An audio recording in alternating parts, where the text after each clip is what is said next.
This is Rugby Unity. I am David Pembroke and welcome back to this special edition of Rugby Unity, the British and Irish Lions Tour special of Rugby Unity. Now, last week we featured Ben Alexander and Finn Morton.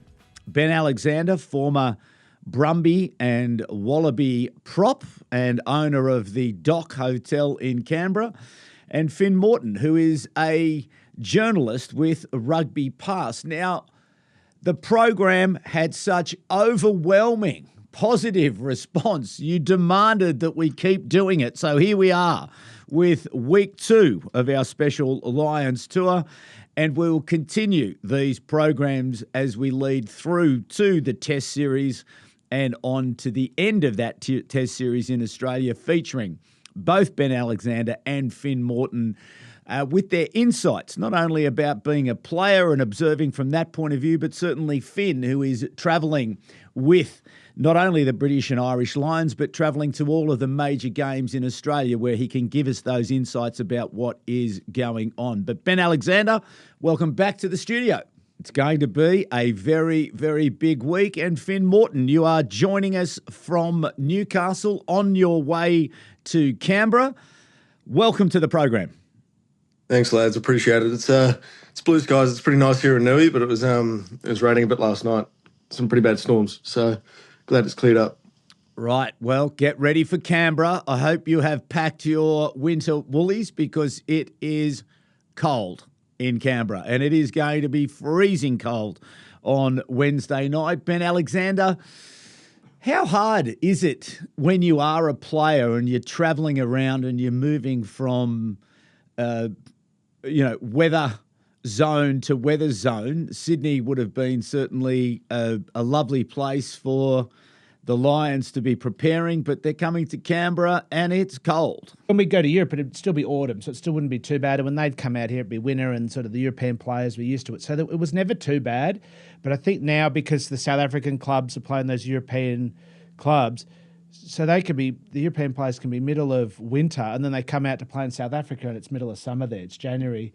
And Fard said some of the players melted on the field when they played the Bulls earlier in the year in January or something. They really struggled. So it is, you can prepare for wet weather and a slippery ball, but I don't know if you can really prepare if you're playing in Europe in January in cold weather to come to a South Africa playing at altitude, stinking hot. It's always never too humid up there on the high veld, but it is a bit of adjusting, but we're professionals. No one's complaining, and it's one of the great things that makes rugby is all these variations and travelling the world. So, yeah, we loved it. So in terms then of being part of a team and part of a squad, the Waratahs on last Saturday night against the Lions really took it to them. Took it to them in a way that perhaps we certainly hadn't seen it from the Waratahs all year, and they really climbed into them and upset them, and probably ended the test prospects for a number of those Lions players. Looked to be certainly the B team. They didn't perform particularly well. They were rattled by the Waratahs. Being a part of a squad, how difficult is it as a player when you're moving along and you might think now, hang on, I'm out of test contention here. But I'm competitive. I still want to be in it. How is it to maintain harmony and alignment as part of the team? I mean, for those Lions guys, they still got plenty more games left on this tour to reinstate themselves. I guess. I mean, for the guys that did play, I thought Alex Mitchell was outstanding, the halfback for the English halfback. I thought he was really good. I mean, I think we saw the starting front row come off the bench. So Ellis Genge, Dan Sheehan, Tug Furlong. I think those guys. I'd be very surprised if that wasn't 1, 2, 3 for the tests. But yeah, in saying that, it's a long tour, so there's still plenty of matches, plenty of opportunities at training to try and put your best foot forward. But in saying that, you've always got to, if you do have a poor performance, you just got to, I mean, they still won. And I think people probably haven't given the Tars enough credit. They were a really hard team to beat at home this year. They beat us. They beat the Chiefs. Like every game they play, they beat the Highlanders, they beat a few of the Kiwi sides. So the Waratahs at home they were terrible, a shithouse on the road. but they were actually very good at home. Very, very good team at home. So it was really good to see them dig deep, just not roll over. I was nervous when the Lions at that 50-minute mark, when they started bringing on all their fresh subs, I thought it might blow out, but they hung in there. They hung tough. Yeah, the Lions didn't play well, but I also think we should give the Tars a bit of credit for Dan McKellar there for not, for the team really emptying the tank, testing the Lions. And so I guess it is a long tour, and the Lions aren't going to play amazing every game, and there are going to be ebbs and flows. So this is a real sort of, Andy Farrell, how does he maintain the momentum of the group? They keep building. You might say that performance was one step back. They had a couple of steps forward against Perth and Queensland. And you might say Argentina was a step back if you're just looking at the result. But I think it's a big challenge there for Andy Farrell as a coach to just keep the positivity going. And I think Lions are going to be really looking forward to it. I think this will be, out of all the warm-up games, this Wednesday night against the Brumbies is probably the one they circled where, we lost 12 years ago. I know none of the players were involved, but, traditionally Australia's strongest rugby club. It's going to be the best test, I think, for the Lions leading into the first test. So I'm expecting them to bounce back. I think it's going to be a really, really good game. So, Finn, you were there at the Allianz Stadium in Sydney, the brand new stadium, which it certainly looked $1 million on television. And after the criticism of perhaps the low energy of the tour to date, of which I was, leading the charge, I felt Perth was low energy. I thought Queensland was particularly low energy. But really, watching it on Saturday night, it looked to be a great occasion there in Sydney. Well, how good is it to have two games in less than 24 hours here in Australia pretty well sold out? Like Allianz was packed. I can't remember the crowd number, but to see a stadium that big, it would have been something like 46,000 rugby fans packed out there. I could be wrong, but something like that. It was awesome. And then yesterday afternoon here in Newcastle, thousands of fans on the pitch after the game, getting amongst it. There was a barrier between them and the Wallabies, but still, like the standard of fandom here in Australia for rugby it's still there. It's alive and well, and that's great to see. But I agree, Pemby. The Tars game was a step up in terms of atmosphere and the energy. I think the Lions fans, I probably said it last week, but you hear them before you see them, and it was definitely the case in Sydney. And what a game too. The Tars came to play. I thought they delivered a performance worthy of the occasion, the Tars, and that's really important too. Like a lot of people maybe expected the Tars just to get smashed. I think Hugh Sinclair had a bit of a dig at the media post-game in that regard. A lot of people expecting the Tars just to get blown off the park, but you look at players who stood up. Charlie Gamble, 4 turnovers. Teddy Wilson at halfback. And I thought Darby Lancaster on the wing. Those three all brilliant, and that's what the Lions is about. It's about the fans having fun, but also the players making their mark, claiming their part of history. Yeah, look, I enjoyed watching the game. It was messy, it was untidy, but I just love that intent of the Waratahs to sort of get off the line, get into them. As you say, Gamble was a pest all night as he needed to be.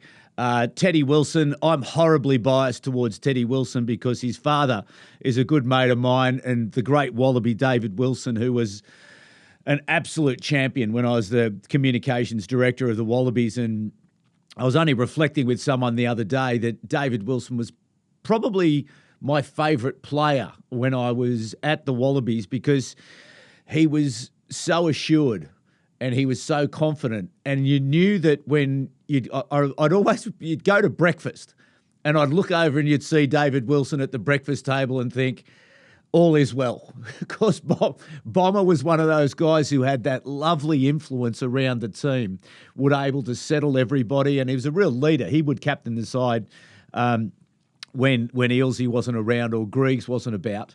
But he had that ability to be able to just have those confident, talk to the young guys and go about in his very quiet, very Queensland sort of a way. But he was an absolute champion, and his son is really showing plenty although he took Alex Mitchell hook, line and sinker, the dummy, didn't he?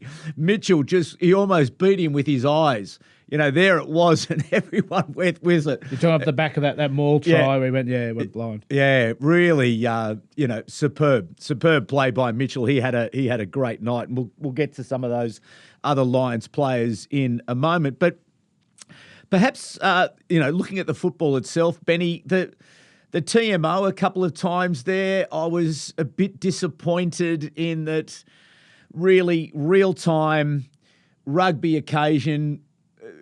There were a couple of interventions from the TMO that really didn't need to be taking place. And yes, on the spirit of okay, maybe.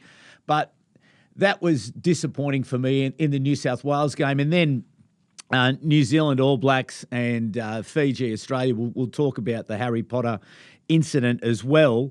But really, what's your views on the TMO? I just think at the moment we're not getting it right. Eddie Jones has a view that unless it's a red, stay out of it. Unless it's something that it's egregious and it needs to be dealt with, leave it alone and let it get on. I think it's just I do like that. I do really like that idea. The problem, I guess, if you think it's the game means so much to the fans, and if you go back and they can find one mistake that the referee made, his foot was in touch and the ref missed it, blah, blah, blah. So the refs are really worried for their own skin that they're going to miss something.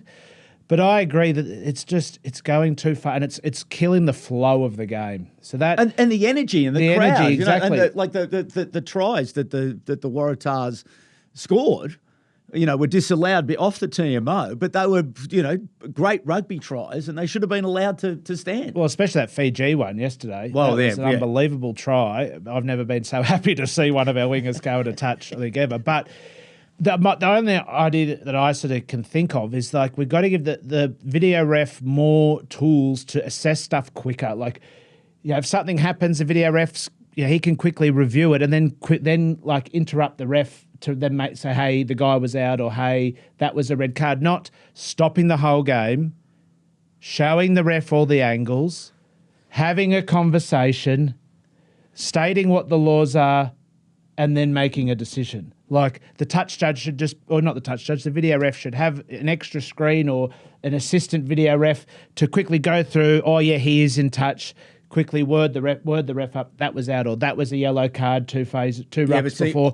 And then the referee on the field could just make the decision. So without this whole, I don't think it's the decisions, it's the 2 or 3 minutes of dead time to get to the decision that's really killing the game or really impacting it as a spectacle. It's the momentum, it's the energy of the occasion that's the problem. But I totally disagree with you. I think we need to go the other direction and make it as simple as possible and just cop it that there's going to be 1 or 2 mistakes and lift the standard of the refereeing so that they make better decisions. And I wish that too, mate. I wish we could just as fans accept that referees are human and they're going to make mistakes, but fans blow up. Bookies have got money, their livelihoods riding on games. They've done match odds and then, I totally agree. I wish we could just make it simpler and we could as fans and as sporting coaches and administrators accept that referees will make mistakes and live with it. But I just don't think that'll ever happen. Finn, your views?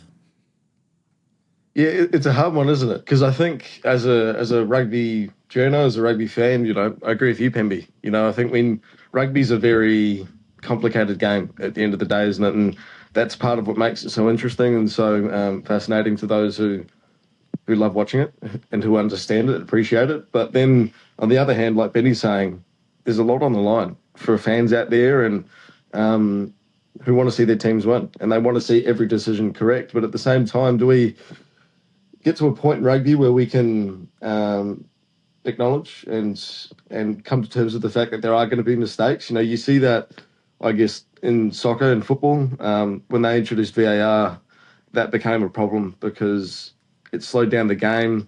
Some fans were going, it's ruining the great game. Others were going, well, we need decisions to be correct. The NRL Rugby League, they've got captain's challenges now, and NBA has heaps. NBA's got heaps to stop the clocks and all. Yeah. Yeah, I just think there's other ways to approach it potentially, I think last weekend's definitely going to be a talking point, the TMO. It was always going to be. But how it works moving forward, I guess we'll have to wait and see. Well, it's not working now. Well, what does Eddie say about the pool stages of the World Cup? TMOs were reckoned that the old pool stages looking for head highs, and like I think the referees backed off a bit in the knockout parts of that World Cup. But at that 2023 World Cup, mate, the pool games were so slow. Every tackle was like getting reviewed, and it did kill the flow of the game. And like Finn said, the diehards don't mind it as much.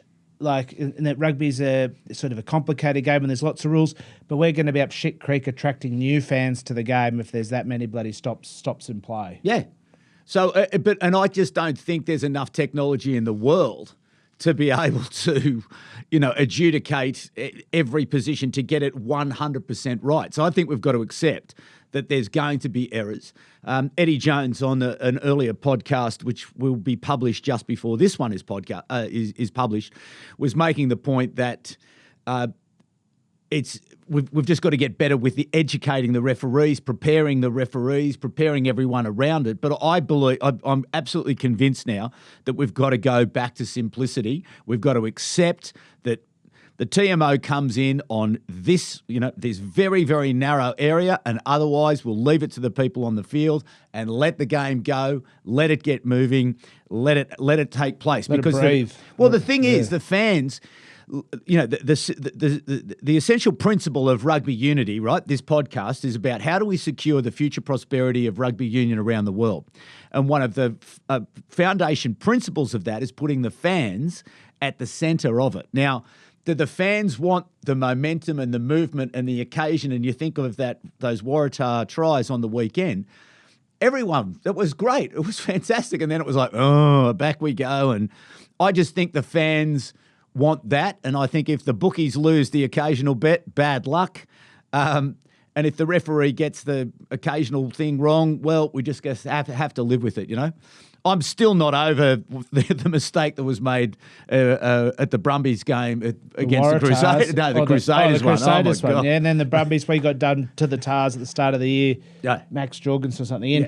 Got missed. Yeah. Ben O'Keefe missed it, but play on. Yeah. Tars still played really well and deserved the win. But I guess, that's something global rugby fans have got to come to an agreement on, or accept that, refs are human. They're going to make mistakes just like players, and let's let the game breathe for the sake. Let's accept a couple of mistakes for the sake of the game as a spectacle. Yeah. So let's move on from that, Benny. Taniela Tupou played for the Waratahs. He was released from the Wallaby team to go and play for the Tars. Interestingly, again, on an earlier Rugby Unity podcast, Eddie Jones speculated that we didn't know whether he was released to see you later and keep moving.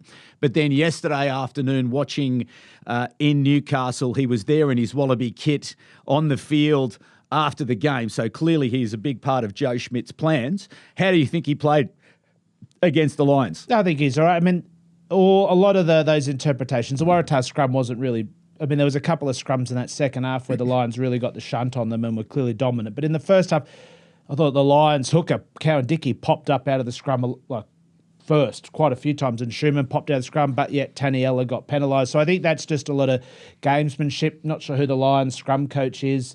I think Mike Cron's one of the best. John Fogarty, I think his name is, from Ireland. Yeah, so they'd be, they would have analysing... Taniela Tupou, scrums on an angle, blah, blah, blah, and getting in the ref's ear. So a lot of that's the pre-game, or pre-game sort of antics that coaches are trying to send footage to the referee to try and plant seeds in the ref's mind to then get decisions on the day. And so are you suggesting that the Lions got in the referee's 100% head? They would have. 100%. Taniela is one of the best scrummagers on the planet. Look at the size of the guy. And he's one of our, even though I think he'll be coming off the bench, the Lions will be doing everything they can. I heard they got 50 staff on that Lions tour. Only 30-odd players and 50 staff. So I bet you one or two of the staff's job will be to get in the referee's ear and try and show them footage and get them to see the scrum at this, happen at this. But I hope come the test, the referees will just police which scrum goes forward and just reward dominance that way. The Lions, especially when they've got that Gen, Sheehan, Furlong, Itoji in the row, Not sure who they'll pick the other lock, but that's a good scrummaging pack. So the Lions are going to have a great scrum. But I think certainly if we pick our biggest, best scrummaging pack, I think our scrums, especially if you bring Will Skelton and Taniela Tupou, what's that, 400 kilos off the bench in the last 20 or 30 minutes, like I think our scrum will go fine. So, and what about around the field and his efforts? Getting off the ground, repeat efforts. What did you think? I think none of that matters, to be honest, at Test match footy. I think Taniela is perfectly suited to Test match footy and European rugby, and the fact that he's not fit, I personally think that's irrelevant. I don't know. I thought he played well. And I thought he was all right. But I thought he played really well. Yeah, and he's a lovely footballer. Yeah, mate, he had that great play around the front of the line where he nearly ran over the top of about 3 blokes. Like, mate, he's got a huge role to play. Okay, he's not fit and didn't play well and won't play the 80 minutes it's Super Rugby. But Super Rugby and Test match footy it's two totally different sports. Yeah. And we felt it in the 2013 series. Like, we got as fit as we could. But the Lions, you're there, Finn. We lost you, mate. We're boring you. Sorry, boys. Sorry, guys. Picking your nose or something. What are you doing, mate? Turn the camera off. It's the Wi-Fi here. But I'll tell you what, with Taniela, I will just say, and I think again Benny's got a lot more expertise in this regard than me, obviously. But he shouldn't be taking kicks for touch anymore. No, what was he doing? No, that's not. But we were under a bit of pressure. That free kick or whatever it was. I don't know how that happened, but. Yeah, he can do everything when he needs to, when he's fit and when he's ready to go. But back to... Of all the guys who could have... Sorry. Of all the guys who could have ended up with the ball, though, had to be Taniela. Well, he's not afraid. And the guy's got, like, a lot of confidence, so he's not afraid to try. He'd do chip and chase if he was allowed. Like, he's a lovely guy who's got... Yeah, loves the game and certainly doesn't shy away from expressing himself. He's one of the guys we spoke about last week about characters of the game. Yeah, Taniela's not going to set any fitness records, but he's a great character in, I think, world rugby. And I think, in Australia, we're a bit too, he's not fast, but he's not fit, sorry. And I think we talk about why rugby is the greatest game. It's a game for all different shapes and sizes. And, mate, who cares if he doesn't score above 3 on the beep test? He can still play a massive part in a game, in a test match. And I think, he complements really well to Alan Alatoa, who I just can't believe what an engine that guy has for a big boy, 130 kilos, as fit as he is. Alan will really get a lot of the grunt done. I think it's a great 1-2 punch there in the 3 jersey with Alan and Taniela. So I think he's got a huge role to play. Mike Cron will be playing all those games and he'll be sending footage. He's one of the most experienced scrum coaches in the world. So I think we'll be good to go come the tests, that the referees will they'll just call whichever scrum goes forward, I think. They'll still blow a few penalties in first halves, this person, angle, blah, blah, blah. But I think come the second halves, and especially in the third test, the referees they'll just referee whichever scrum goes forward and dominant, they'll reward that. And that's how scrums should be reffed. So anything else that you took out of the Waratahs games before we sort of move to the talking about the Brumbies? I think that, as Finn was saying with Charlie Gamble, I didn't think our open sides, like against Kiwi sides and the more expansive teams, our sevens have a big role. Like they do get a lot of on-ball steals. And the fact Charlie Gamble was as effective and as influential as he did, I think that sort of surprised me. I thought the Lions would have good ball retention. They'd have lots of guys cleaning out, and there wouldn't be many opportunities for our open sides to get pilfers. So the fact he was, how many did he get, Finn? I think Charlie he got 4. That was 4. So 4 turnovers, which to do that against the Lions is pretty unreal. So I see that and I go, okay, we've got Lukey Reimer coming up this Wednesday, who's very good. I mean, Lukey's usually off the bench for the Brums, but he always gets 1 or 2 off the bench. But then Tazano and Fraser McWright. So that really, that was something that really stood out for me. The fact Charlie Gamble was impactful as he was, that gives me a bit of hope that Carlo Tazano and Fraser our sevens can have a really big impact in the Test series. So, Finn, just to summarise or wrap up on Sydney, what else did you take away from Sydney? Well, I think for starters, like we said before, the fans, the Lions fans, they're down under now, and I think there's something exciting there. We've got a couple tour games left before the first test, and but the countdown's well and truly on. Even that game at Allianz, it was 2 weeks to the day until the first test, so we're not long now, so that's cool. I think the Tars as well, like, I was a bit surprised to an extent to see Tane Edmund off the bench. I think it's quite clear that Dan McKellar sees Jack Bowen as the future, and obviously Edmund's coming there's to been a lot of Canberra. reports about. He's he's coming here. coming to Brumbies. Yeah, he is. Yeah, he is going to Canberra. So he's obviously McKellar's obviously trying to get Bowen those minutes, but at the same time, like. That game is a once in a 12-year game. It would have been great to see Tane start because he's the better 10 at the moment, right? Tane has just been named in the AUNZ squad as well to take on the Lions in Adelaide. So I believe so. He's a good player, so I would have liked to see that. But I think, like Benny said, Charlie, great knock. Bodes well for the likes of Fraser, who was pretty solid yesterday afternoon, and Carlo going to that test series. But at the same time, like, God, whenever anyone plays well, like Hugh Sinclair made a comment post-game about it'd be great to see Charlie named in the next Wallaby squad when it is repicked. But these guys, they're out-and-out sevens, and that lack of versatility, it's going to hurt some players, right? And unfortunately, it's going to be a reason why Charlie's not going to be in that Wallaby squad because Fraser, Carlo, they're out-and-out sevens. They've got those places pretty well laid down, you'd think. So, but still, great knock. Great knock from the Tars overall. Really surpassed expectations. How are the sausage rolls? Good, mate. It's well fed. I wasn't hungry. We even had a sandwich at halftime. It was pretty nice, actually. So where's been the best food in the press box so far? Has it been in Perth? Has it been in Brisbane? Or has it been in Sydney? Here we go, Pemby. Mate, the real questions. Brisbane was pretty nice. I can't remember. I can't remember what the spread was in Brisbane, but Brisbane's it was pretty good. I like going to Suncorp. I was in the chairman's box up there last year for the Queensland Wales match, and it was a good spread. How about the pubs, mate? Finn, how have the pubs been before the games? Have you gone to any, and how the vibes been there? No, I was saving it for Canberra, Benny. We were saving it to go to yours, but no, it's. I haven't gone in because actually I wasn't Caxton Street. Actually, I called up my old man, my dad, who was there, and my sister. So if my boss is watching, I didn't drink. That's important. So, but Caxton Street about 90 minutes before kickoff was pretty pumping. And it's pretty good. Suncorp, right? And that's where I grew up, Brisbane. So it's nice to see the Lions go back to Brisbane because 12 years ago, I was in the stands with my brother. Sitting there as 13-year-olds watching the Lions and. I think I might have convinced my dad to buy me a Lions jersey for that series because I was just so in awe of like what that occasion was. And to be there again 12 years later is pretty cool. So, but yeah, I'll keep you guys updated. That's the big question. It's what the people want to know. Where the best food is. So I'll keep doing my job.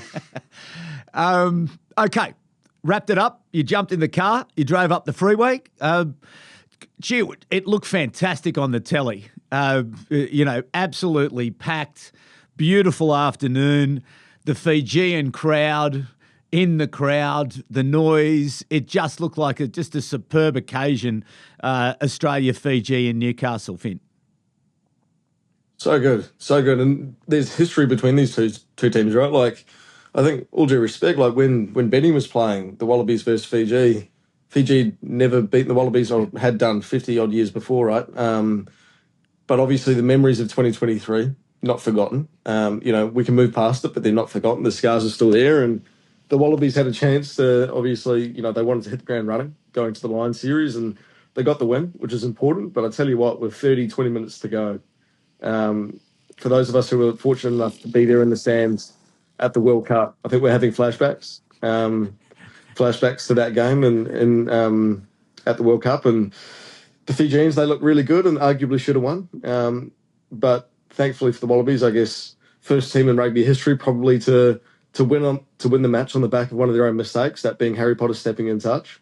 But I think if you're a Wallabies fan, you're relieved, you're not happy. And I think that's probably the key takeaway, I think. They played the Wallabies like they will against... They approached the game, in my opinion, like they would against the Lions, as opposed to playing a game style that suits taking on the Fijians. I think that's important to note as well. But Harry Potter kicking the ball away a lot of chip and chases. He was actually like top 3 for number of kicks for a while there. He was, every time he got the ball, he put the ball on the toe. But the occasion itself, Pemby, fantastic. And the Wallabies were in town in Newcastle for the week, I understand, and I've had a couple of mates ring me and say they just superb, really out in the community, building the game, and we saw that, with the response of the local community. They came to the game, from Newcastle and the Hunter. They came in there in huge numbers. And I think, again, this is this commitment that rugby globally needs to make to put the fans at the centre of what we do, and we really need to start to do all of our planning around, is this in the best interests of the fans? And if we can continue to go down that path, because Finn, as you say, after the game, allowing the kids onto the field, setting up the fence so as that they could engage, but that looked to me to be, again, a great touch by Rugby Australia to bring the fans into the occasion, to create those memories and those emotions for those kids that into the future they'll now become fans of the Wallabies. Oh, it's huge. It's huge. It's a game changer, right? When you get the chance to go on the pitch and mingle with your heroes. Like my Facebook profile picture for a long time when I was a teenager was a selfie I got with Damien McKenzie. These are your rugby heroes, the guys you watch on TV and you worship as sporting icons, right? And the only other times I've really seen this as a journo at test level is Wallaroos games or Black Ferns games. The women's game do this better, I think, than the men's game, allowing fans to mingle with their rugby heroes. And it was cool to see yesterday. Tell you what, first time the Wallabies have ever won in Newcastle. I think it was the only major city in Australia, really, that the Wallabies haven't won at that they've played in. So good to get that one ticked off. But yeah, the fans, they came out in their droves. They loved it. A lot of fans getting the train up and making the effort to get up to the Hunter as well. And seeing the fans mingle post game, and the Fijian fans as well. They were in the car park still about an hour after full time singing and having a good time, I think, results aside. And that's the beauty of rugby, isn't it, guys? People coming together, having fun, and it's the community of rugby. It's pretty cool. Yeah, and interesting for me also was the gold in the crowd. It was noticeable, and I think it's something that Australian fans have really got to take seriously in this test series that's coming up, that if you're going to the game, get dressed in a jersey. Get dressed in gold, make that visual impact, because the Lions fans will be there in their red. We need to be there in our gold. And Benny, would you agree that from a player's point of view that it does actually make a difference when you see that the crowd is wearing the same colours that you are? Yeah, massive. I mean, the number one example of that, I think, was 2011 World Cup, the pool game against Ireland. Played it in Auckland. And, mate, the whole stadium, apart from one little pocket, was wearing green. No, father were playing in Dublin, not... No, I was there. I was there in my little... I had a golf there was top a pocket, on. Yeah, there was there were Wallaby fans, but all the Kiwis hated us. They wanted to see Quade die, so they all dressed in green, cheering Ireland on, and they beat us. They got over the top of us. And that felt like... That did not feel like a neutral match. That felt like an away match, as a daunting away atmosphere as playing the All Blacks there. So, but we don't have this is another thing again about Australian rugby fans. There's not that history of putting a jersey on. People just go to the game wearing whatever they're wearing. So we've got to change some of these cultural practices, don't we? That we make more noise at the game, because that's the other thing. When you go to rugby in Australia, it's quiet. Because everyone's watching the game. Why is that? Why is Australia? Why don't we? I don't know. Why are we too conservative and embarrassed to? It has always been the same. Back in when I was with the Wallabies in the late 90s, early 2000s, where they had Johnny Williamson. Remember, Johnny Williamson used to come out with the guitar to sing the song. That was John O'Neill's effort to try to get that, singing Waltzing Matilda before the ground to get the crowd revved up. But generally they'd sing the song and then they'd go back. As soon as the song was finished, they'd stop singing and just watch the game. So we're very quiet about that. But this is this evolution and differentiation in terms of helping to secure the future prosperity of rugby union around the world. We have to change. We have to adapt. And we saw that in Newcastle, kids on the field, signing autographs, engaging with fans. We've got to now make more noise. We've got to dress differently. We've got to change the game here to differentiate ourselves from rugby league, from AFL, because we don't have what they have. We've got, and what we've got to make more of what we've got. So we've got to run a campaign through Rugby Unity here that we get everyone in gold, because I know the team, they want to see it, because there's nothing like it. I used to love it when you were overseas, going to those Wallaby games when you're on the team bus and you're travelling to the game, and the closer you get to the game, you start seeing the fans in the pubs. And when they're overseas, the Australians dress in their gold. It's just at home we don't do it as much as we should. But it would give you a lift. You'd be sitting on the bus and you'd be, there they are. And the closer you'd get, the more people, the more gold, the more exciting. I wasn't even playing. No, everyone's probably too close to their wardrobes when they're home, so they've got too many options. Maybe we need to get lockers on everyone's wardrobes when we're at home, so they can only wear their gold. But seriously, would you agree, Benny? Yeah, 100%. But let's make it happen in this series. Let's make it gold, because there was also that famous in that series that you were talking about, Finn, back in 2013. No, it was 2001. Up at the Gabba, the first Test match was against the Lions at the Gabba. It was played at the Gabba at that time, and it was an absolute ambush. It turned that watching it that day, it was red. Now I don't know how they got the tickets or where they got the tickets from, but all the Lions fans, it was basically red. And so for the second match that was played in Melbourne, John O'Neill said that's never going to happen again. And so on the way into the ground, every entrance, they had people handing out gold scarves and gold bits of cloth and gold bits of everything to try to even it up, because it was so imbalanced in that first test.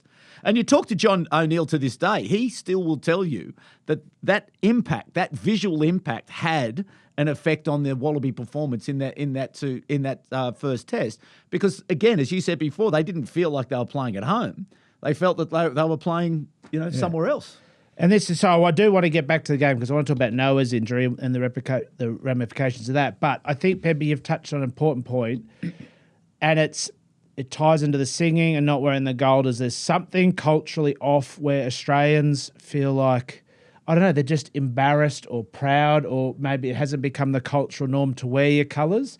And I just don't get, there's a lot of hate. Everyone in Australia says, oh, rugby's the silver spoon game, blah, blah, blah. Like, I'm a battler, and so I watch League or AFL. You're like, please, come on, no Aussie, hardly there's no battlers in Australia. We've all got it pretty good.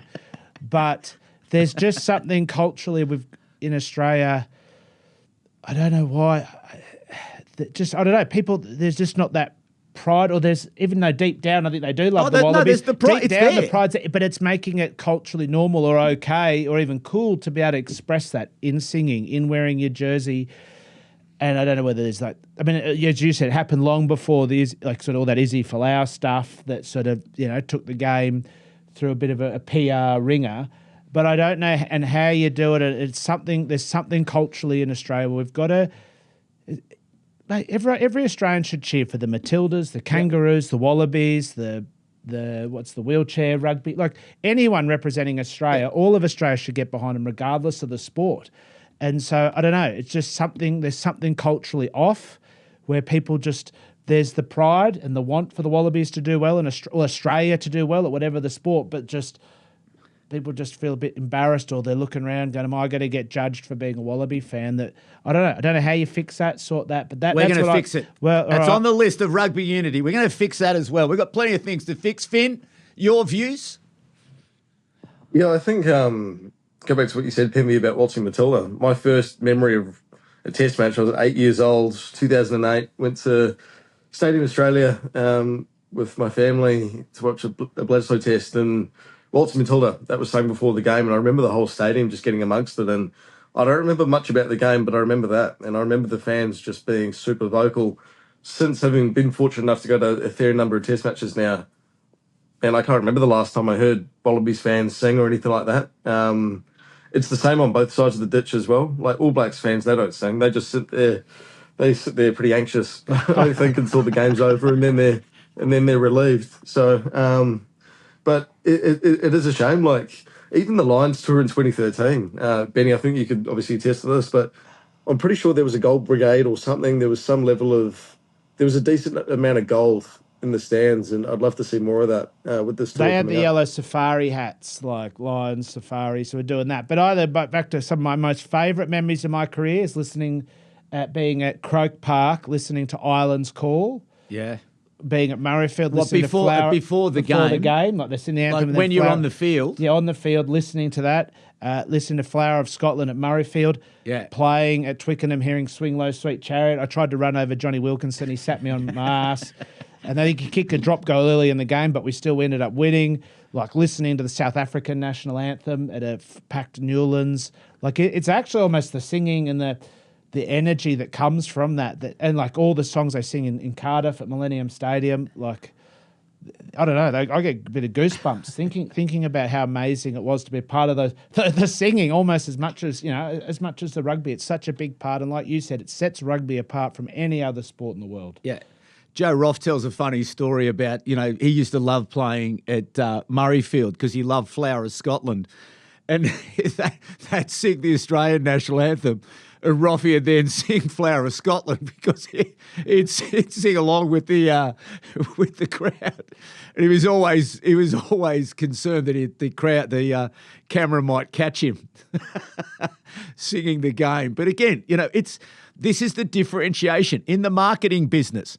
We differentiate ourselves from our competitors. And if we're going to get more fans in more countries caring about the game more, it's emotion, it's memory, Finn story, Ben story. That is how the game is going to go forward, because if you do get more people in more countries caring more, you're then going to be able to generate more revenue off that emotion. That's really... the biggest problem in world rugby at the moment is financial sustainability. And interestingly, over the weekend, fantastic crowds in La Plata, fantastic crowds in Loftus Versfeld, fantastic crowd in New Zealand, everywhere, packed. But still, we can have all these games where they're packed and we're still not generating enough revenue. But that's not for this podcast. We'll come back to that another time. Benny, you wanted to talk about the game. You wanted to get back to the game. Yeah, just Noah. Noah's injury and the ramifications. Finn, love to hear what your guys' take on that is. I mean, it's no-brainer. Got to get James O'Connor involved. What a story that would be, especially as a teammate of his. And, I think everyone deserves another chance. And it'd be awesome to see Rabs go out and play a big part in that series. So really sad for Noah. Hope he's all right. He had a very similar injury against the Force maybe 2 months ago where he jarred his neck and got taken off, but he was all right.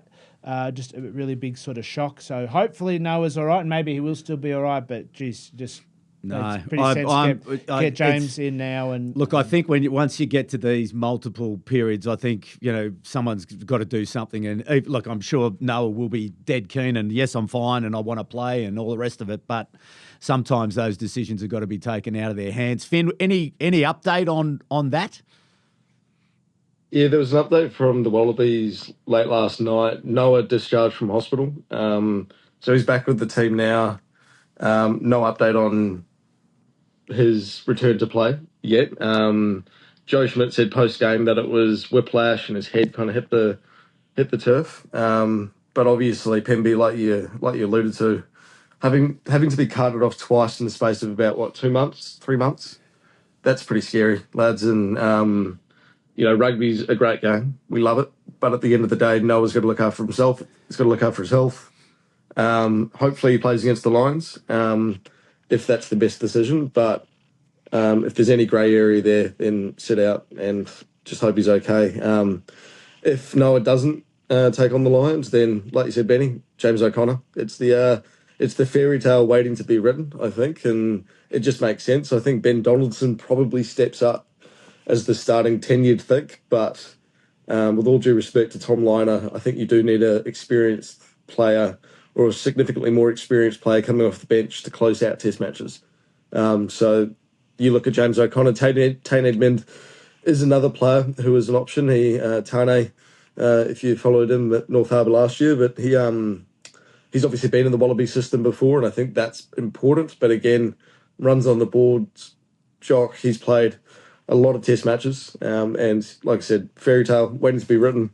I'd get him in there if I was a selector, but that's a bit above my pay grade. Yeah. So we'll see what they end up doing. One other thing, sorry, just to say, I really liked was how we scored. We kept our composure, a lot of pressure. That looked, like we said, the writing was on the wall. We thought this is going to be a repeat of the World Cup pool match.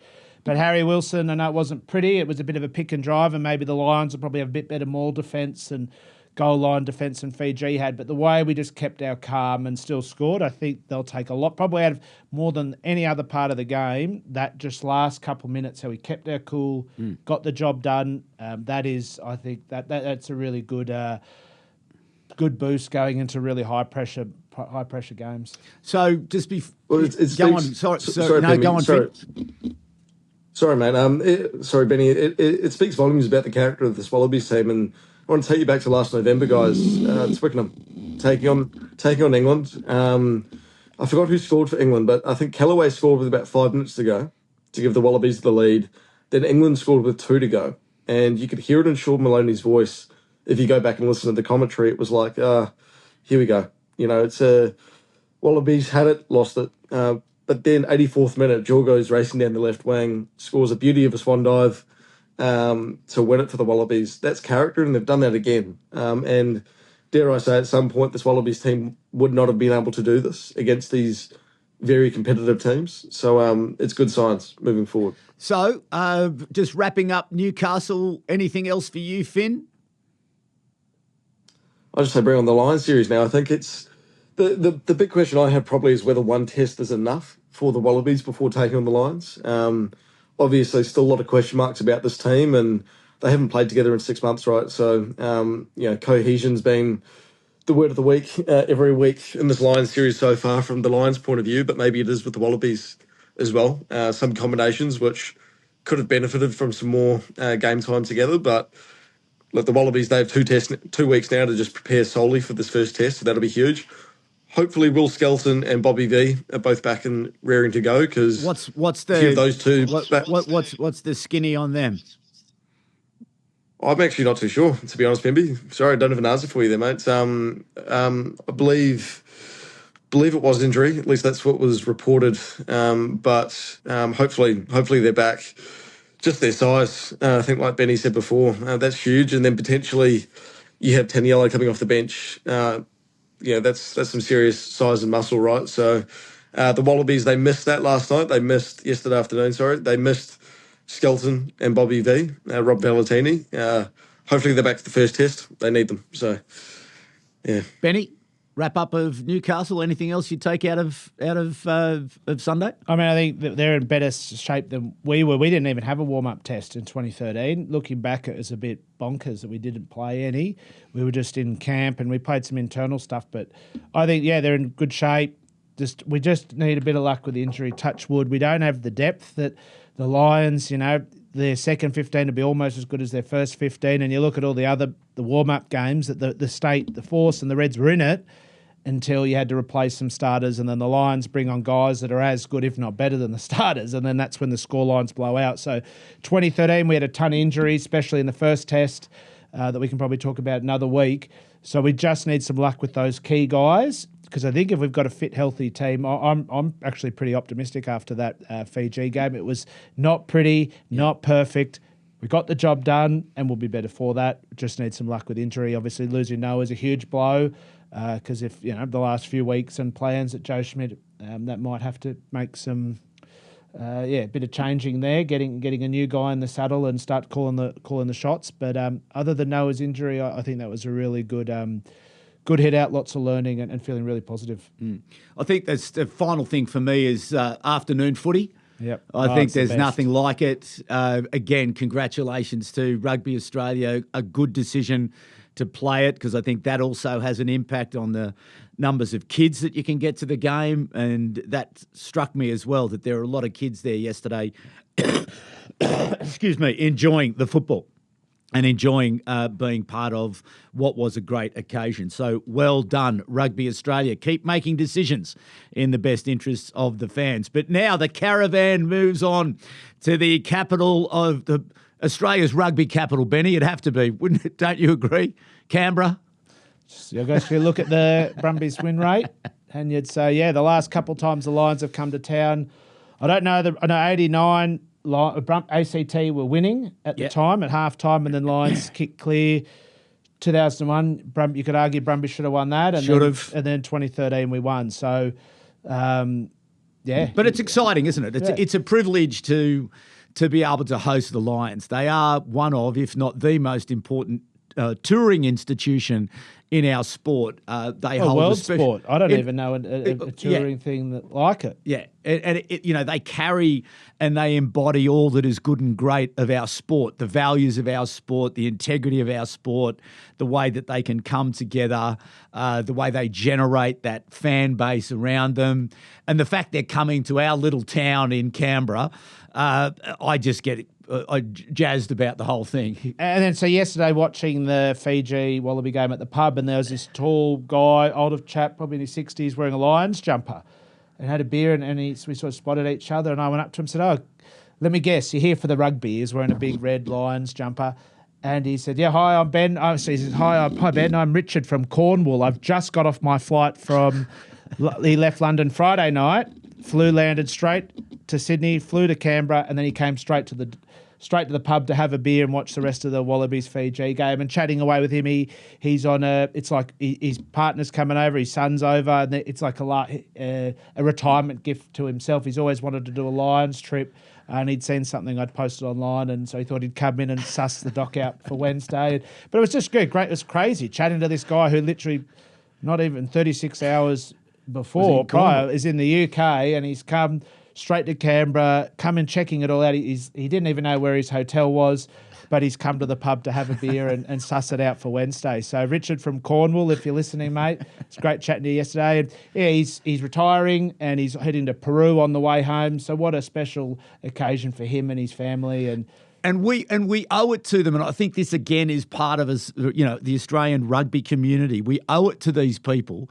to give them the most hospitable experience, the best rugby experience. And we've got to rise to the challenge with dressing in our colours, getting in behind our team, getting noisy, getting engaged, and really making it happen. And I think we're going to, we're doing doing everything that we possibly can on Wednesday. But before we get to Wednesday, the first sort of occasion will be on Tuesday, although I can confirm that the Lions have arrived. They are staying here in Canberra in the middle of town. I was talking to David Nusafora the other day, and they were certainly looking forward. They caught the bus down from Sydney to get here. But the first sort of event here in Canberra, Finn, is a Legends Lunch that the Brumbies are putting on at the Hotel Realm. I'm not sure if pretty sure it's sold out. It's sold out now? Or very, very close, yeah. Yeah, so I think it's pretty close to sold out. But if you're listening and you'd like to come along, I think they might be able to try to squeeze another chair in there somewhere. But you're going to have the chairman of World Rugby, Brett Robinson's going to be there. I know Joe Roffer's going to be there. Justin Harrison. George Gregan, Steve Larkham. George Gregan, Steve Larkham. So it's legends. And I think there are going to be some Lions legends coming along to that at that occasion as well. So if you do want to jump online, it's Humanitix as well to look for a ticket for that. Please do that.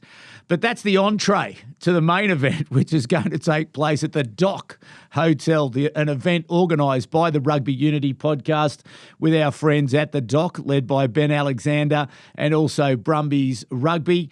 It starts at midday, and we are featuring a whole constellation of rugby stars from 1989, from 2001, from 2013. Laurie Fisher's going to be dropping by. Steve Larkham is going to be dropping by. David Nusafora is going to be dropping by. And it's great that these guys are doing it on the day of the game. The fact that they're coming down to mix and mingle and have a few laughs with everybody else. So, Benny, there's been a lot of organisation go into this. This is your inspiration. So take people through it, the thinking of it, and in fact, what you've been able to do, your negotiations with the government and everything else. Yeah, so about 6-9 months ago, Pemby and myself and Matt Nobbs, former Brums chairman, were just having a beer at the pub. Might have been January or even last year, and we we're just sort of chatting about the year, and we're like, the Lions are coming to town this year. Let's do something for it. So next to our pub, there's a public square, big space next to it, and we don't own it, but we You will on Wednesday. Well, we will on Wednesday, but we thought, oh, well, let's try and activate it for Anzac Day. So we leased it off the government, and the day was a great success. So we thought, righto, let's try and do this again.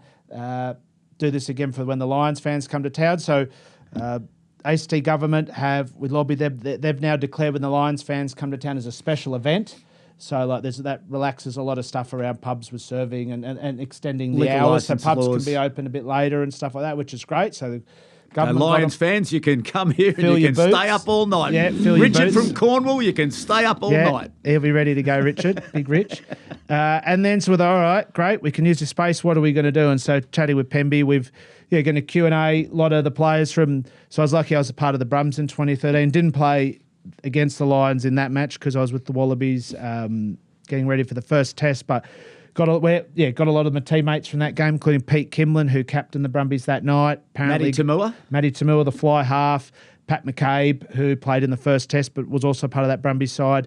So we had Q&A with all them. We got Phil Doyle from the 1989 match, who scored a try, was the halfback for ACT in that game. And then, so we'll do interviews and with the people that you said. So, chat all things Lions, Brumbies, rugby. But then we'll also have a bit of fun. So we got the Australian Rugby Choir coming to try and lead a bit of a sing-along. That was Pemby's idea. Not a bit of a sing-along. It will set a new standard in... We're bringing singing back to rugby. We're leading that charge globally here from Rugby Unity. And we're going to we've got Jerusalem, Bread of Heaven, Callan Lan, Waltzing Matilda. You will not want to miss this. You will not want to miss this. It will go off. We're bracing for a few noise complaints to the residents. So anyway, sorry, Ace Foreshore residents. Anyway. But it'll be fun. It'll be fun. And by 4 o'clock in the afternoon... And because one of the other things is through the day, there are certain rules. And one of the rules is if you're a Lions fan, you can't talk to other Lions fans unless there is a Brumbies fan in your group. That's your rule. It's my rule. Pop I am Pemby's going to be rule. He's enforcing MC, these so things. But we are rules. going to create a rugby occasion. It's going to be a good old-fashioned, lots of laughs, lots of stick, lots of sing-alongs, lots of Guinness. food. And what it's about really is what it is about is raising funds for the local rugby community. So all the ticket sales and everything else that we're generating through the day is all about raising funds for local community rugby in Canberra. And Benny, you have really stepped over the mark here and come up with something that's going to be special for the Lions fans, for the Brumbies fans, and for everybody who is going to be there. So why don't you just tell us what you're going to provide as an auction, or not an auction item. Auction item. An auction item. So we're going to run an auction, and what are you auctioning? So we'll be auctioning Adam Jones's jersey from the first test in Brisbane in the 2013 series. Yeah, very lucky to swap with Adam. Great fella. So swapped with him after the match. I think so there we go. So we're going to auction it, and all the funds raised is going to community rugby here in the ACT in southern New South Wales. So the Brumbies, the professional part of the game here is now run by Rugby Australia, but all this money's raised. All the money raised will go to our Easts. So we've got East Rugby will be down doing a raffle as well, raffling something off. We've got Queanbeyan Rugby Club, the Whites will be there running the barbecue, sausage sizzle, and then just all the funds raised from the day will go to the governing body that runs the game in this neck of the woods. So, we're really stoked to try and do our bit, not just for community rugby, but also for the Lions fans who are making the huge effort to come all the way across the world to come to Canberra for the game. We've been planning, putting a lot of effort into this because it is, it's a once in a 12-year thing. But we want this to be the best pre-game of the tour. Pre-game of the tour, it's going to be able to beat the test. What I hope is that we can set a standard, and then the next places will go, okay, what can we build on that? Yep. And let's build momentum, because that's what these series are about, is that you build as it goes through. So hopefully we can build on what's happened before, and we continue to build into the occasion. And the other thing is, if you do get a ticket, are there still tickets available? There's still a few tickets left, yeah. Okay. But you can get a ticket where the bus... So you can go to the dock and have this great occasion. It'll be a lot of fun. But then you can walk 3 metres to get on a bus that will then take you out to the ground, and then will take you back to the after party, which is here in the city at King O'Malley's, which is an Irish pub in the middle of town. Maybe VIP party up here at Content Group HQ, right above King O'Malley's. So, Finn, if you're looking for Pemby's office, we're just above King O's, mate. Yeah, but Easy. well, look, but the license laws have been the licensing laws have been relaxed, so you'll be able to stay in King O'Malley's. I don't know, probably stay till morning if Probably you feel sleep like there it. if you want. But Yeah. anyway, it's a great. Peter Barclay's a wonderful host here as well. But again, we just want to try to create the best possible environment and hopefully the game. But what I'm also hoping is that we can take the songs from the afternoon at the dock and get them infused into the occasion, because we do want to set a standard. So, Finn, that's our sales pitch. Are you coming? Are you going to rock up, mate? Are you going to come see us? Boys, I don't take too much convincing, lads. It sounds like a pretty good occasion, right? Like it's the best of rugby. Beers, rugby, good dudes, good fans. It'll be good fun. Good way to lead into the match, which should be a cold one. But it's going to be dry. Weather update. The 10-day forecast last week was predicting rain this Wednesday, but apparently it'll be a bit chilly, but it's going to be dry. It will be I'm predicting it's going to be the greatest day in rugby union history in the ACT, because if the Brumbies can get up over the Lions that night, and as you say, I'm tipping Luke Reimer man of the match. I think he'll do a Charlie Gamble on them.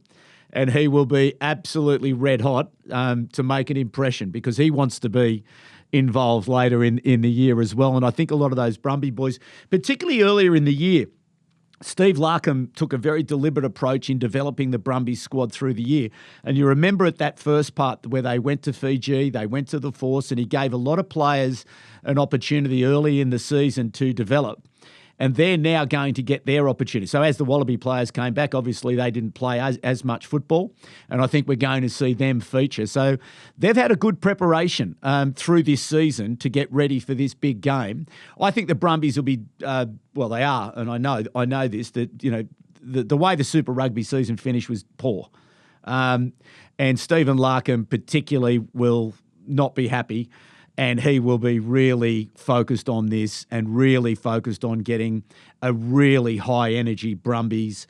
They'll come screaming out of the sheds, screaming out of the blocks, and they will make it very, very uncomfortable for the Lions. And hopefully they can play with enough shape and enough direction, and they can stick with it and watch and be ready for that sort of 20 minutes to go, 25 minutes to go, when you've got that bench switch comes on and you get that quality on. Whether the Brumbies will be able to hold on, who knows? But hopefully it's going to be a great game of rugby off the back of a few days building up to the game as well. So certainly we're all very excited here in Canberra. We're all really looking forward to you all coming, whether you're coming down from Sydney. If you're a Wallabies fan, put your Wallaby jerseys on if you can't put a Brumbies jersey on, and all the Lions fans coming to Canberra as well. There's lots to do in Canberra, lots to see in Canberra, the capital of Australia.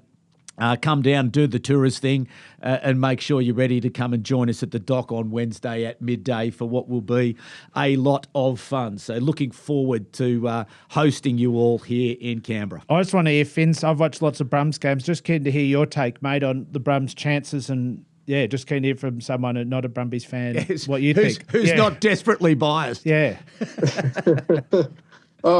think it's a guaranteed win, right? That's it. No, it's No, For I who? think I was actually I was sitting down with a few mates last night actually after the Newcastle game, and we went through a potential Brumbies 15, including obviously not including the Wallabies players, Tom Hooper, Noah, various others who won't be kitting up tomorrow night. The Brumbies starting front row are all in Wallabies camp, right? So that's a big loss. But even still, when you think about the depth and the guys that can suit up for this Brumbies side on Wednesday, it's actually pretty solid. And if the conditions are a bit cold and maybe slippery, it might catch the Lions a bit off guard. Look, I'm not saying the Brumbies win, but we could see something similar to what we saw with the Tars, where we see something really awesome. A good bit of ticker, a good bit of character shown from the super side who, in all fairness, not many people would give a shot going into this game. But again, might not be an upset, but it'll be a respectful, really valiant performance, I think, from the Our Brumbies. attack's a lot sharper than the Tars. I mean, the Tars defended really well, so expect a sharper attack. Even with all those guys out, with Noah and Tom Wright, our attack and Lenny Ikitau still be very sharp. Corey Toole hopefully suits up. Declan Meredith's been very good. Jack Debrasini, Ben O'Donnell. So expect a sharp attack. But just back to the 2013 game, I think something that's probably not spoken enough about was 4 guys from our team and the Brums team. So we had a lot of us were off with Wallabies, so it was an understrength Brumbies side. But 4 of the guys from our the starting 15 in 2013 went out and played at a World Cup final 2 years later. So Scott Seo, Scott Fardy, Matt Tamua, Tavita Kurandrani, 3 of those guys started for the Wallabies 2 years later against the All Blacks in the World Cup final. So that match, really showcase the talent that not just the Brumbies have, but develop and how important the Brumbies are to Australian rugby's hope. So, I wish it was today. Long 48 hours. It's going to be a long 48 hours here. Sorry, Finn, we interrupted you. No, sorry, guys. I think just from the Lions' point of view, though, I think this team is going to be fairly full strength, and the Brumbies missing their Wallabies is going to be a factor in that regard, because I think this would be quite close to a test side for the Lions. So I'm intrigued to see if that's the case. Maybe Owen Farrell starts at 10. He can't actually. I don't think he can. I don't think he's cleared yet. But no, I think Andy Farrell ruled that out after the post game. Yeah, he said. Yeah, do you think they're going to pick their full strength side for the Brumbies or save for the Saturday against the Anzac? Yeah. So this is the last full dress rehearsal for the first test, you reckon? Yes, so I think there's been some murmurs amongst the press that we're expecting the Lions to name their full strength sides for their midweek games, which is obviously this Brumbies game coming up, to give that test side effectively a 10-day run-in, or whatever it is, going to that first test, as opposed to the traditional model on Lions tours where the Lions would traditionally pick their best side on a weekend and you'd have your midweek team. So, again, I guess we'll find out later on Monday. I'm sure that the podcast will go out after that, but we'll find out shortly whether or not the Lions do go with the full strength side, but I'm expecting them to, because I think it's fair to say it was a bit of a B side as far as a Lions team can be that played against the Tars. I think that's probably fair to say. What about the centre pairing, Tuipulotu and Hugh Jones? I thought they're a chance to start. Well, yeah, they're pretty full strength, aren't they? I mean, Bundy Arkia goes all right as well, doesn't he? Gary Ringrose isn't too bad. It's I guess from Wallabies' point of view, it's the frustrating thing about the Lions, right? Like, there's no weakness in that team. Like, what do you do? But it's they could go with pretty well anyone and be okay. But Hugh Jones, he's a big dude in person too. By the way, he was down at the mix zone post game, and just seeing him up close, like, he's a lot bigger than I always thought. But Sione Tuipulotu, man, one of the ones that got away from Aussie rugby, right? And his short passing game is just lethal. We saw that against the Tars, and we'll see that again against the Wallabies, unfortunately. Would have loved to have seen Mac Hansen start and Finlay Bealham, 2 Canberra boys. We really would have loved to have seen those guys, but obviously, big minutes on Saturday, so doubt we will. So the Australian-New Zealand Invitational, has that been selected yet? You mentioned Tane Edmed. Yeah, it has. It was actually announced at about 7:30 this morning, or 7:30 on Monday morning. The full squad's out, so we've got... Check our phones. I'd say some bolters. I haven't seen it. Yeah. I mean, I'm just going off the top of my head now, but I think Harry McLaughlin-Phillips, Kalani Thomas, the 9 and 10, the young halves pairing for the Queensland Reds that took on the Lions earlier in the week, last week. They've been named, which I thought was a bit of a surprise. But, there's plenty of depth and quality in that side as well. Like, the names that have already been announced, the likes of David Havili, fresh off captaining the Crusaders, Hoskins Satutu, Sean Stevenson, Falafakatava, Nani Laumape, all Blacks or former All Blacks who have been named. Joshua Fusatua, he's named the Blues Player of the Year in 2025, so he's a bit of a gun up front at prop. No, Richie Moy, he broke his hand playing for Toshiba, so couldn't get any insurance. I spoke to Aaron Smith a few months ago, and Aaron said he was keen to play. Unfortunately, that hasn't been the case. Aaron hasn't been named, and I thought there was a chance. I'm sure you guys might have clocked it. Yeah. Aaron was actually in the stands at the Tars game, so I thought all signs seem to be pointing to Aaron Smith potentially playing in the side, but I think he's just here as a rugby fan enjoying the tour, so fair enough, enjoying the occasion. Maybe he'll be at the dock on Wednesday. I don't know. I doubt it, but you can dare to dream. You come, mate. Be there, Aaron. Maybe we'll get you. Yeah, beer, mate. That's a bit of a plug, but it's Pete Samu, Marika Korobetti, Brandon Pienga-Ramosa, some of the Wallabies are named as well. So plenty of genuine talent in that side, and I'm really intrigued, to be honest. Adelaide Oval this Saturday. But if you're the Lions, do you want to play a scratch team, the Harlem Globetrotters, to get yourself ready, or do you want to play your test team against a team like the Brumbies, who will play with a higher degree of cohesion?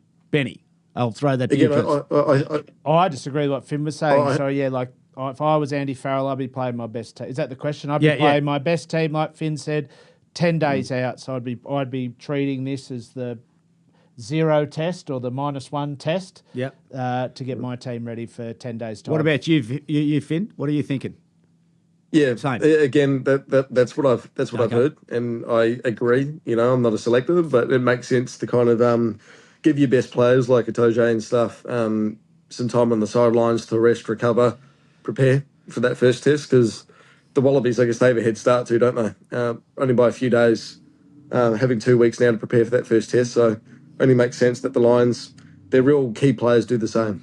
All right. Well, listen, boys, we've gone a bit long, but we had to because there's so much to talk about, so much to look forward to as we prepare for the Lions versus the Brumbies on Wednesday night here in Canberra. So just another plug once more. You can go on to Humanitix and look for the doc, and you'll be able to find your tickets there. And I would do it soon because they will sell out. There is a limit to the number of people that we're able to put on into the particular space. So Lions fans, please jump on and do that. Brumbies fans, the same.